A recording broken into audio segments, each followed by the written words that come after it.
সুপ্রিয় দর্শক, চরম দুর্ভিক্ষের মুখে পড়তে যাচ্ছে এবার বাংলাদেশ। ঢাকার সামনে এক মহাবিপদ। ১৯৭১ সালের চেয়েও ভয়াবহ পরিস্থিতির মুখে কি দাঁড়াচ্ছে এবার বাংলাদেশ? এই গোপন সত্য ফাঁস করলেন বিএনপির চিফ হুইপ আশরাফ উদ্দিন নিজাম। আপনি কি ঢাকায় থাকেন? আজ রাতে নিশ্চিন্তে ঘুমানোর প্রস্তুতি নিচ্ছেন? তাহলে একবার থামুন, ভাবুন যে ঢাকা শহরকে আপনি নিরাপদ মনে করেন, সেই ঢাকা আগামী ২ মাসের মধ্যে কি জনশূন্য হয়ে যেতে পারে। শুনতে অবিশ্বাস্য লাগলেও এমন আশঙ্কার কথাই উঠে এসেছে। এটা কি শুধুই গুজব, নাকি এর পেছনে লুকিয়ে আছে ভয়ঙ্কর কোনো বাস্তবতা? জাতীয় সংসদের হুইপ আশরাফ উদ্দিন নিজাম সতর্ক করে বলেছেন, পরিস্থিতি নাকি ১৯৭১ সালের চেয়েও ভয়াবহ রূপ নিতে পারে। কিন্তু কেন মাত্র ২ মাসের মধ্যে লাখ লাখ মানুষকে ঢাকা ছাড়তে হতে পারে? কোথায় যাবে তারা? আর কি সেই অজানা সংকট যা নিয়ে এতটা আলোচনা? আজকের এই ভিডিওটিতে আমরা উন্মোচন করতে যাচ্ছি সে গোপন সত্য, যে সত্য আপনার চিন্তা ভাবনা বদলে দিতে পারে, আপনার ভবিষ্যৎ নিয়ে নতুন করে ভাবতে বাধ্য করতে পারে। তো বন্ধুরা, আর কথা না বাড়িয়ে চলুন ভিডিওটি শুরু করা যাক। কুমিল্লার এক জনসভায় হঠাৎ করে যেন বোমা ফাটালেন হুইপ আশরাফ উদ্দিন নিজাম, যা মুহূর্তে পুরো দেশ জুড়ে আলোচনার ঝড় তুলেছে। তার বক্তব্য অনুযায়ী বিশ্বজুড়ে যে অস্থিরতা ও যুদ্ধ পরিস্থিতি তৈরি হয়েছে, তার সরাসরি প্রভাব পড়তে পারে বাংলাদেশের উপর, বিশেষ করে রাজধানী ঢাকার উপর। তিনি সতর্ক করে বলেছেন, যদি এই সংকট দ্রুত নিয়ন্ত্রণে না আসে, তবে আগামী ২ মাসের মধ্যে ঢাকার মানুষকে নিরাপদ আশ্রয়ের খোঁজে শহর ছাড়তে হতে পারে। একবার ভাবুন, যে ঢাকা আমাদের জীবিকা, স্বপ্ন আর সম্ভাবনার কেন্দ্র, সেই শহরই কেন হঠাৎ অনিরাপদ হয়ে উঠবে? কেন তিনি বর্তমান পরিস্থিতির তুলনা টানলেন ১৯৭১ সালের মুক্তিযুদ্ধের ভয়াবহতার সাথে? এর পেছনে কি কোনো বড় আন্তর্জাতিক ষড়যন্ত্র কাজ করছে, নাকি বিশ্ব রাজনীতি এমন এক মোড়ে দাঁড়িয়ে যেখানে বাংলাদেশ বড় ধরনের ঝুঁকির মুখে? গভীরে তাকালে দেখা যায় বর্তমান বিশ্ব যেন এক বারুদের স্তূপের উপর দাঁড়িয়ে আছে। জ্বালানির দাম হঠাৎ বেড়ে যেতে পারে, খাদ্য সংকট দেখা দিতে পারে, আন্তর্জাতিক সাপ্লাই চেইন ভেঙে পড়তে পারে। কিন্তু হুইপ যখন ঢাকার মানুষকে শহর ছাড়ার ইঙ্গিত দেন, তখন বিষয়টি শুধু অর্থনৈতিক সংকটের মধ্যে সীমাবদ্ধ থাকে না, বরং এটি আরো বড় কোনো নিরাপত্তা ঝুঁকির দিকেই ইঙ্গিত করে। মধ্যপ্রাচ্যের বর্তমান পরিস্থিতি এখন আর কেবল আঞ্চলিক কোনো বিবাদ নয়, বরং এটি একটি বৈশ্বিক মহাপ্রলয়ের ইঙ্গিত দিচ্ছে। ইরান, ইসরায়েল এবং যুক্তরাষ্ট্রের মধ্যকার এই উত্তেজনা এখন এমন এক পর্যায়ে পৌঁছেছে যেখানে একটি সামান্য ভুল পদক্ষেপ পুরো পৃথিবীকে তৃতীয় বিশ্বযুদ্ধের দিকে ঠেলে দিতে পারে। ইরান যখন একের পর এক ব্যালিস্টিক মিসাইল ছুড়ছে, তখন ইসরায়েলে তাদের অত্যাধুনিক আকাশ প্রতিরক্ষা ব্যবস্থা নিয়ে পাল্টা আক্রমণের প্রস্তুতি নিচ্ছে। যুক্তরাষ্ট্র সরাসরি ইসরায়েলের পক্ষে অবস্থান নেয়। পারমাণবিক শক্তিধর দেশগুলোর মধ্যে সরাসরি যুদ্ধের সম্ভাবনা প্রবল হয়ে উঠেছে। এই অঞ্চলে বড় ধরনের কোনো সংঘর্ষ ঘটলে তার প্রথম ধাক্কা লাগবে বিশ্ব অর্থনীতি ও জ্বালানির ব্যবস্থায়। স্ট্রেট অফ হরমুজ বা লোহিত সাগরের মতো গুরুত্বপূর্ণ নৌপথ বন্ধ হয়ে গেলে বিশ্বজুড়ে তেলের সরবরাহ মারাত্মকভাবে ব্যাহত হবে, যার সরাসরি প্রভাব পড়বে বাংলাদেশের মতো উন্নয়নশীল দেশগুলোর উপর। ইতিমধ্যে জ্বালানির সরবরাহে চাপের ইঙ্গিত পাওয়া যাচ্ছে। পেট্রোল পাম্পে লম্বা লাইন, অনিশ্চয়তা আর মানুষের হাহাকার, সব মিলিয়ে পরিস্থিতি আরো জটিল হয়ে উঠতে পারে। যদি এই সংকট আরো গভীর হয়, তাহলে দেশের অর্থনীতি, খাদ্য নিরাপত্তা এবং স্বাভাবিক জীবনযাত্রা সবকিছুই চরম ঝুঁকির মুখে পড়বে।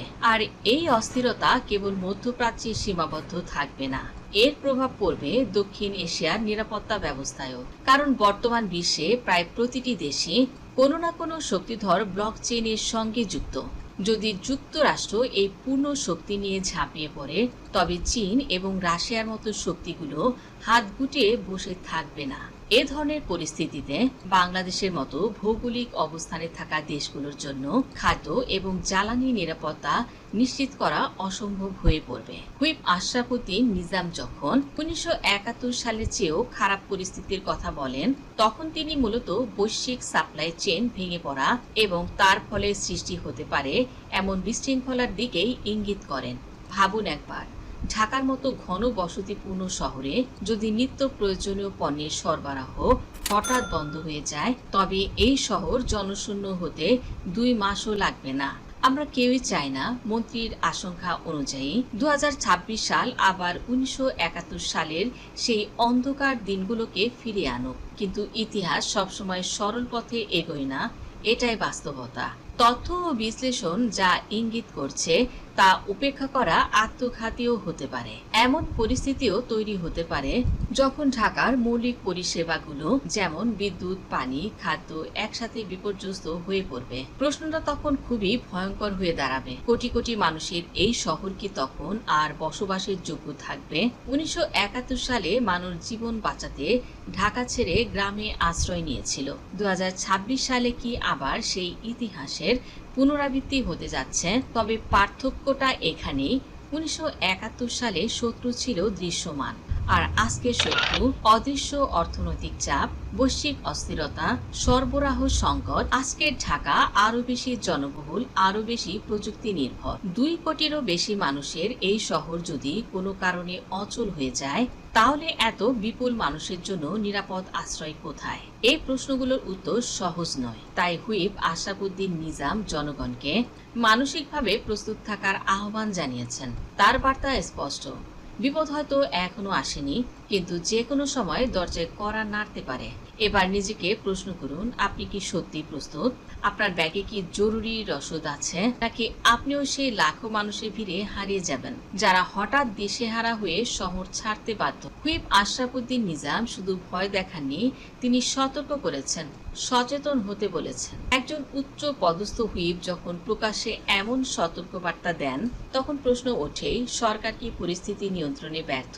যদি সত্যি 2 মাসের মধ্যে ঢাকা ছাড়ার মতো পরিস্থিতি তৈরি হয়, তবে আগাম কোনো সুরক্ষা পরিকল্পনা বা ইভাকুয়েশন ব্লুপ্রিন্ট কেন সামনে আনা হচ্ছে না? কোটি মানুষের নিরাপত্তা নিশ্চিত করার দায় কি শুধুই সতর্ক বার্তায় শেষ হয়ে যায়? অনেক বিশ্লেষকের মতে সরকারের এই নীরবতা শুধু প্রশাসনিক দুর্বলতা নয়, বরং জনগণের প্রতি দায়বদ্ধতার ঘাটতিরও ইঙ্গিত। সিন্ডিকেট নিয়ন্ত্রণ ও বাজার ব্যবস্থাপনায় দুর্বলতা যেন ইঙ্গিত দেয় সাধারণ মানুষকে হয়তো নিজেদের ভাগ্যের উপরই ছেড়ে দেয়া হবে। যখন রাষ্ট্র তার রক্ষকের ভূমিকা ঠিকভাবে পালন করতে না পারে, তখন হুইপ নিজামের মতো ব্যক্তিদের এমন বক্তব্য কেবল একটি সতর্ক বার্তা থাকে না। কিন্তু সরকার তো কেবল বিবৃতি দিয়ে তাদের দায়িত্ব শেষ করতে পারে না। জুলাইয়ের গণ অভ্যুত্থানে মানুষ প্রাণ দিয়েছিল সুশাসনের আশায়। এখন যদি সেই প্রত্যাশা পূরণ না হয়, তবে জনগণের ক্ষোভ তৈরি হতে সময় লাগবে না, এটাই বাস্তবতা। পরিস্থিতি যেদিকেই যাক, একটা বিষয় আমাদের মনে রাখতে হবে, আত্মরক্ষা ও সচেতনতায় টিকে থাকার সবচেয়ে বড় শক্তি। ঢাকা শহরের অস্বাভাবিক জনঘনত্ব ও চরম পরনির্ভরশীলতা আমাদের যে কোনো সময় যে কোনো সংকটে সবচেয়ে বেশি ঝুঁকির মুখে ফেলে। যদি বৈশ্বিক অস্থিরতা বা অভ্যন্তরীণ কোনো কারণে এই শহর অচল হয়ে যায়, তাহলে সেই বিশৃঙ্খলা সামাল দেওয়ার কারো পক্ষে সহজ হবে না। আপনার কি মনে হচ্ছে? এ পর্যায়ে কমেন্টের মাধ্যমে জানিয়ে দিন। এমন ইনফরমেটিভ ভিডিও পেতে সাবস্ক্রাইব করুন জেনজি ডেইলি পলিটিক্স। ধন্যবাদ দর্শক সম্পূর্ণ ভিডিওটি দেখার জন্য।